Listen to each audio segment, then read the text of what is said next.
الله وبركاته.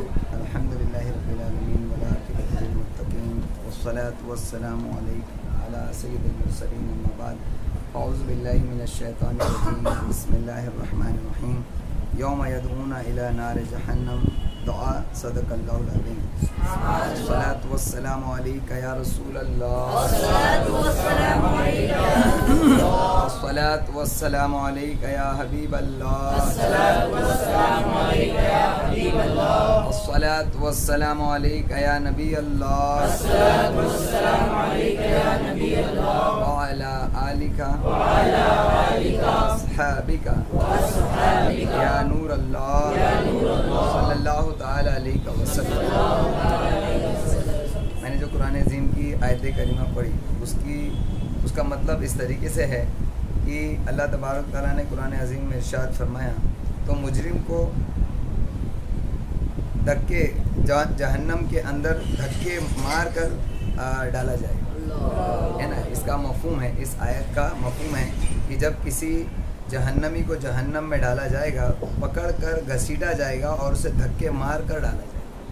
تو قرآن عظیم کی ان آیتوں کی تفسیر میں آپ نے سنا کہ جہنم کے اندر کس طریقے سے ذلیل کر کر جہنمی کو داخل کیا جائے گا. اگر ہم اللہ نہ کرے جہنمیوں میں سے ہوئے اور یا منافقین میں سے ہوئے تو منافقین کہاں جلیں گے؟ جہنم کے آخری طبقے میں، جس کا نام کیا ہے؟ حاویہ، ہے نا. تو یہ حاویہ جو ہے یہ منافقین کے لیے ہے. اور منافق کسے کہتے ہیں تفصیل میں نے آپ کو کل بتائی تھی کہ جو ہو تو مسلمان لیکن اس کے عادت و اطوار اور اس کے عقائد، اس کی سوچ اسلامی نہ ہو، اس کے اعمال اسلامی نہ ہو تو یہ منافقت ہے. اور ایسا شخص اگر نفاق پر مرا تو ایسے شخص کو حاویہ میں جلایا جائے. اللہ کرے کہ ہم اپنے عقیدے کو درست کر کے مضبوط کر کے اور پھر اس دنیا سے جائیں انشاءاللہ. ضرورت اس کی سمجھ میں آ گئی کہ ہم کو اسلامی عقیدہ سیکھنا اور اس پر مضبوط ہونا کتنا زیادہ ضروری ہے. اسلامی عقیدہ سب سے پہلے سیکھنا کہ اسلامی عقیدہ ہوتا کیا ہے. ہم جب سے ان اجتماعات میں آ رہے ہیں ہم نے بہت ساری چیزیں ایسی سنی کہ جو اس سے پہلے کبھی سنی بھی نہیں. اور جس طریقے کا ذہن اب ہمارا بنا اس سے پہلے ہمارا ایسا ذہن تھا ہی نہیں، ہے نا. تو یہ جو ہم نے سیکھا ہے نا، یہ اسلامی تعلیمات ایسی اور بھی بہت ہیں. یہ صرف آپ نے عالم برزخ کے تعلق سے سنا، ایسے دنیا کے تعلق سے بھی بہت ساری چیزیں ہیں. اور ایسے ہی حشر کے میدان کے تعلق سے ہیں، ایسے ہی جنت اور جہنم کے تعلق سے ہیں. تو یہ تمام چیزوں پر ہمارا عقیدہ مضبوط ہونا چاہیے. اور اس مضبوط عقیدے کے ساتھ اگر آپ انتقال کیے تب آپ ایک اچھے مسلمان اور مومن مانے جائیں گے. پھر آپ کا وہ خیر مقدم ہوگا جو آپ نے مومنین کا خیر مقدم سنا احادیث میں کہ جب مومن کا انتقال ہوتا ہے تو اس کی روح کو عزت افزائی کے ساتھ اور اللہ تبارک تعالیٰ کی بارگاہ میں فرشتوں کی واہ واہی کے درمیان میں پیش کیا جائے گا، ہے نا. تو یہ سب چیزیں تب ہوں گی جب ہم اپنے استقامت کے ساتھ اپنے عقیدے کو لے کر جائیں گے. کوشش کریں گے نا انشاءاللہ، ہے نا. اور اگر ایسا نہیں کرتا ہے کوئی شخص تو اس کو جہنم میں دھکے مار کر ڈالا جائے گا. آپ نے جہنم کی گہرائی کل پچھلے درس میں سنی. آج انشاءاللہ تبارک تعالیٰ کون کون لوگ جہنم میں جائیں گے وہ سنیں گے، کس کس قسم کے لوگ. دیکھو پہلے ہم نے جہنم کے تعلق سے سنا، حشر کے میدان میں جہنمیوں کے حالات سنے، پھر کس طریقے سے جہنم میں ڈالا جائے گا، پھر اس کی گہرائی سنی، پھر اس کے اندر کیا کیا ہوگا سنا. لیکن اس جہنم میں جانے کے لائق کون کون سے عمل ہیں؟ اگر ان اعمال میں سے کوئی عمل ہمارے اندر ہے تو ہم کو چاہیے کہ ان اعمال کو اپنے اندر سے مرنے سے پہلے نکال دو. اب یہاں پر بھی جو ہے شیطان تھوڑا سمجھاتا ہے مرنے سے پہلے نکالنا ہے نا. تو ابھی کہاں میں مر رہا ہوں، ہے نا. جب مرنے کا وقت قریب آئے گا ابھی اس سے پہلے میرے پاس وقت ہے، آہستہ آہستہ نکال دیں گے. تو اس میں پرابلم یہ ہے، دو چیزیں. سب سے پہلی چیز تو موت کا وقت متعین نہیں. آپ یہ اندیشے میں رہیں گے کہ ہاں میں انشاءاللہ ان گناہوں سے توبہ کر لوں گا، چھوڑ دوں گا، اور رات کو سوئے صبح نہیں اٹھے تو ایسا بھی ہو سکتا ہے. سب سے پہلی چیز یہی ہے اور اسی پر ہم کو مضبوط رہنا بھی چاہیے کہ کوئی بھروسہ نہیں ہے، ہر پل ہم کو اللہ کے گھر جانے کے لیے تیار رہنا چاہیے. اور دوسری چیز یہ ہے کہ اگر ممکن ہے کہ آپ کی عمر 20 25 30 40 50 سال ہے اور ابھی 60 70 سال آپ کو جینا ہے، آپ کے پاس 20 30 40 سال ہیں بھی مان لیجیے، تو جتنا آخر میں انسان توبہ کرے گا اس کو اس کا نقصان تو بہرحال ہوگا ہی ہوگا، ہے نا. تو کیوں ایسا نقصان کرتے ہو؟ کیونکہ آپ نے سنا جنت کے اندر کتنی اچھی اچھی نعمتیں ہیں اور ہر جنت کا معاملہ الگ الگ ہے. تو جس طریقے سے آپ کے اعمال ہوں گے، جتنا مضبوط عقیدہ ہوگا، اتنی بہترین جنت ملے گی. تو بہترین جنت چاہیے تو ہم کو اتنا ہی زیادہ عمل کر کے دنیا سے جانا پڑتا ہے. اب یہ جو کتاب جس میں سے ہم جہنم کے تعلق سے سن رہے ہیں، یہ حقیقت میں عورتوں کے لیے لکھی گئی ہے. تو اس میں سب سے پہلے عورتوں ہی کا تذکرہ ہے کہ کون کون سی عورتیں جہنم میں جائیں. لیکن یاد رکھیں کہ عورتیں اگر کسی عمل کی وجہ سے جہنم میں جاتی ہیں تو عورت اکیلی نہیں جاتی. یہ بات یاد رکھیں.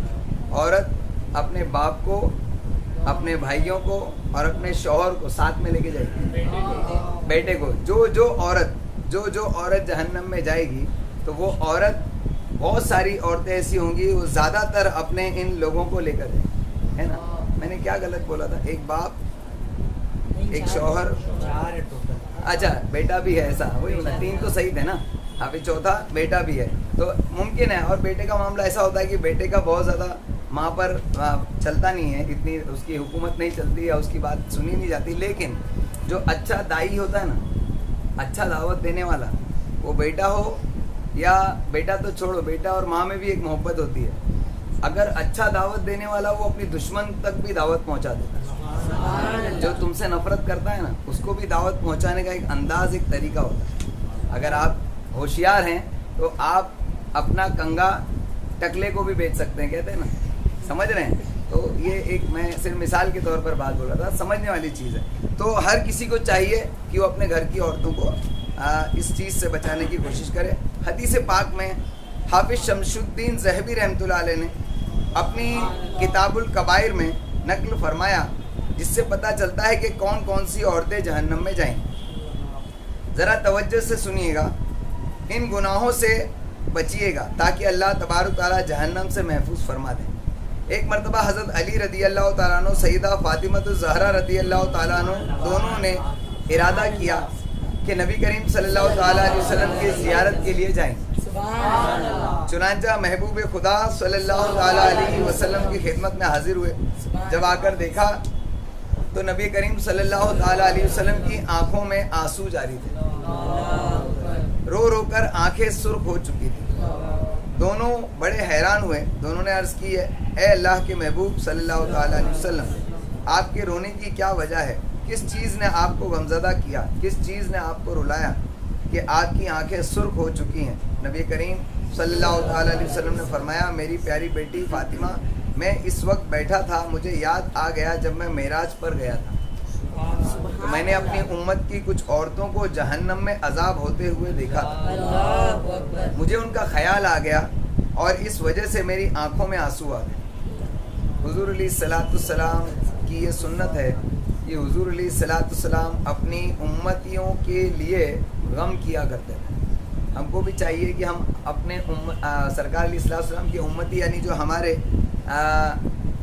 مسلمان بھائی ہیں، ہم کو چاہیے ان کے لیے ہم اپنے دل میں درد رکھیں. یہ درد رکھنا حضور علیہ الصلوۃ والسلام کی سنت ہے. پوچھا، میرے ماں باپ آپ پر قربان ہو یا رسول اللہ صلی اللہ تعالیٰ علیہ وسلم، بتا دیجئے کہ وہ کون کون سی عورتیں ہیں؟ تو نبی کریم صلی اللہ تعالیٰ علیہ وسلم نے فرمایا کہ میں نے پہلی عورت کو جہنم میں دیکھا، وہ اپنے بالوں کے ذریعے سے جہنم میں لٹکی ہوئی تھی. یعنی اس کو بالوں کے ذریعے باندھا ہوا تھا اور اسی کے ذریعے وہ لٹکی ہوئی تھی. آگ کے اندر جیسے کسی چیز کو سینکا جاتا ہے، اس طریقے مرغ وغیرہ کو سلاخ کے اندر چڑھا کر اور اس کو سینکا جاتا ہے. اس عورت کو سر کے بالوں کے ذریعے لٹکا دیا گیا تھا اور اس کو نیچے سے آگ جل رہی تھی.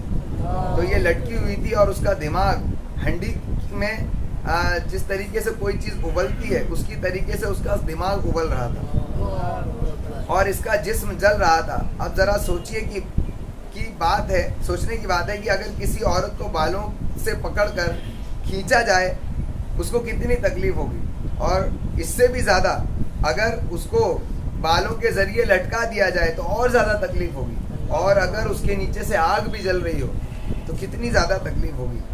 اور جب عورت بالوں کے بل لٹکا دی جائے گی پھر اس کا کیا حال ہوگا, اور پھر اس کو اتنی گرمی محسوس ہوگی کہ اس کا دماغ ہنڈی اس کی طرح ابلے, تو سوچئے اس کا کیا حال ہوگا. نبی کریم صلی اللہ تعالیٰ علیہ وسلم نے فرمایا یہ عورت ہوگی جو دنیا کے اندر پردے کا خیال نہیں کرتی. یاد رہے گا یہ حدیث شریف, ہمیشہ یاد رکھو, بے پردہ عورتوں کا یہ عذاب ہے. اب بے پردہ کسے کہتے ہیں؟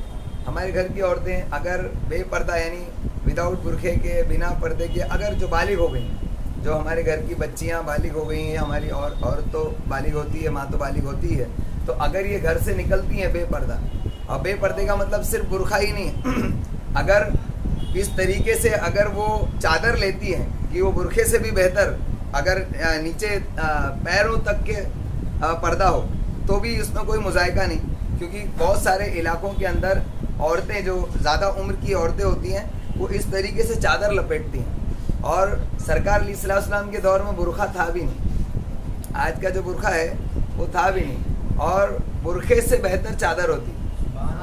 اس لیے سرکار حضرت فاطمہ الزہرا رضی اللہ تعالیٰ عنہ کا جو پردہ ہے وہ حقیقت میں چادر ہی کا پردہ ہے. اسی لیے بہت سارے لوگ اس قسم کی چادر پہنتے ہیں, اوڑھتے ہیں, اس طریقے سے لپیٹتے ہیں, اس چادر کو ردائے فاطمہ کہتے ہیں. آپ نے شاید کبھی نہ سنا ہو, کبھی جا کر مارکیٹ میں برقعے کی دکان پر کہو جا کر کہ ردائے فاطمہ چاہیے تو دے گا وہ, شاید آپ نے کبھی نہ سنا ہو. ایسی چادر ہوتی ہے, اتنی بڑی ہوتی ہے کہ اس کو سر سے اس طریقے سے اگر لپیٹا جائے پورا گھیرا کر کے, وہ برقعے سے بھی بہترین پردہ ہے. تو جو عورت اس طریقے سے بے پردہ اترتی ہے اور کوئی برقع بھی پہنتی ہے اگر, تو برقعے بھی کوئی معنی کے نہیں ہوتے جس طریقے کے آج کے برقعے ہوتے ہیں. وہ برقع کی جس میں نقش وغیرہ بنے ہوں, اور جو زیبائش کے لیے ہوں, اور جو آنکھوں کے لیے جاذب نظر ہو, تو ایسے برقعے جو ہے وہ کپڑوں ہی کی طرح. تو ایسے برقعے پہننے کا کوئی مطلب نہیں ہے, اور اس سے بھی بے پردگی کا عذاب ہوتا ہے. تو کہا گیا کہ یہ بے پردہ عورتیں تھیں کہ جن پر اس طریقے کا عذاب ہو رہا تھا.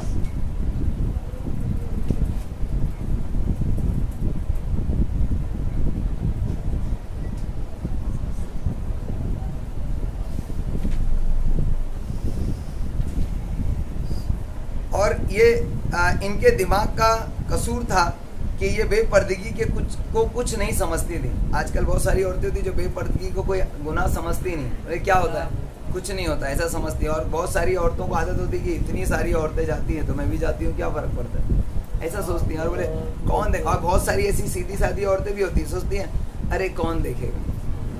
وہ دماغ, یہ اسلام کے اندر تم کو اپنے دماغ کا گھوڑا دوڑانے کی اجازت نہیں ہے. اللہ اس کے رسول نے کوئی قانون بنا دیا تو تم کو عمل کرنا ہے.